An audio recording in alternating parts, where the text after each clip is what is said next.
এই সংসদে উপস্থিত আরেকজন সংসদ সদস্য যে কদাকার কুৎসিত ভাষায় মানে ওয়াজ মাহফিল করেছে। আজকে বলেন today is a free day, বলেন। পয়েন্ট অফ অর্ডারে এরপর কিন্তু বিধি বলতে হবে, কোন বিধিতে আপনি দাঁড়িয়েছেন। আজকে বলেন today is a free day, বলেন। মাননীয় স্পিকার, আপনাকে ধন্যবাদ। মাননীয় স্পিকার, আমার ইমিডিয়েট আগে আমার যে সহকর্মী সংসদে বললেন কথাটি, এটি দুঃখজনক নিঃসন্দেহে, কিন্তু মাননীয় স্পিকার আমি আপনার দৃষ্টিতে আরেকটি খবর আনতে চাই।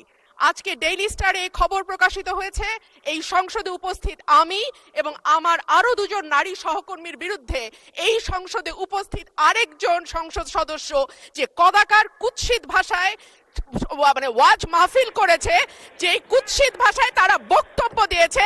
আমি আপনার কাছে এই ব্যাপারে বিচার চাইছি মাননীয় স্পিকার। আপনি বিষয়টি সংসদে দৃষ্টি আকর্ষণ করছি, আপনি বিষয়টিকে দেখবেন। ধন্যবাদ মাননীয় স্পিকার। মাননীয় সদস্য, আপনি রুলস অফ প্রসিডিওর পড়লে দেখবেন যে সংবাদপত্রের রিপোর্টিং নিয়ে কোনো পয়েন্ট অফ অর্ডার হয় না।